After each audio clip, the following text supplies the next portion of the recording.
Do you have any tips on how to overcome your fears and take the first step to achieving your dreams? It depends on the individual. Everybody's different, but the fastest way to get over your fears, I give you two different approaches. One is find something you're more scared of than your fear.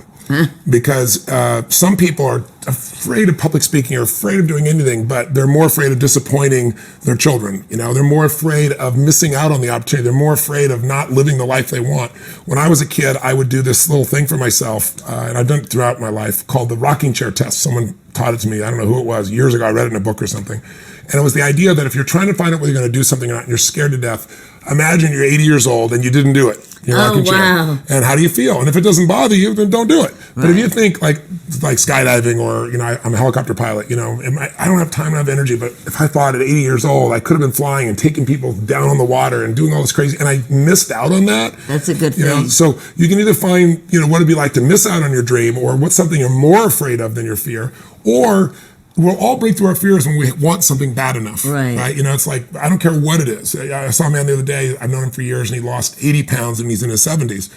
And I said, what made you finally lose the weight? And he goes, you've taught for years. He said, I really finally wanted it. Okay, so let's come up with some tips. So one tip is you have to really want it. Well, one tip is to passionately figure out, the why.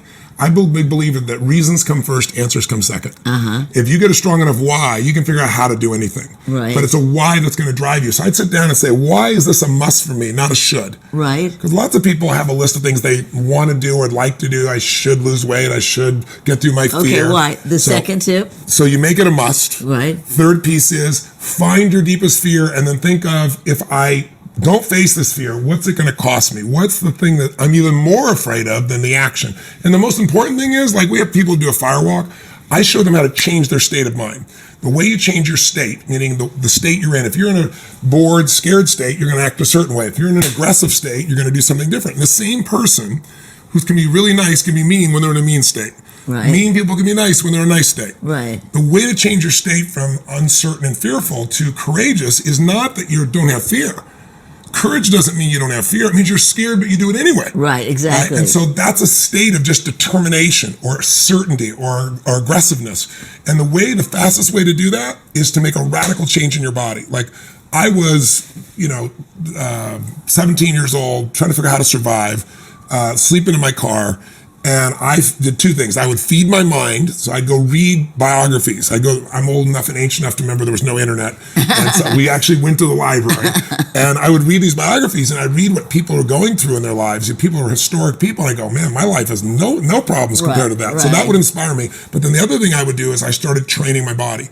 I would go force myself to go on a run, and I was no runner. I had 38 pounds more weight than I have now, and my stomach going back and forth. 5'1" or something. No, I wasn't 5'1", then I'd grown a little bit. I had a nice little gut on me, a little beer belly. But I put on music in those days. I used to have one of those Walkmans, it's like the size of a crate compared to an iPod. Right. But I would put that thing in there. I listened to music of heart, and I would go to this song like Barracuda. I would run till I was going to spit up blood, because when you put yourself that hard physically, fear is physical. So is courage. Oh, that's interesting. And so if you make a radical change, you go lift weights, you go for a really aggressive walk or a sprint, even if you've never done it, it changes your biochemistry, and all of a sudden that determination will show up and the fear will disappear because you're in a different state of mind. You'll do something different. Great. I hope that helps you.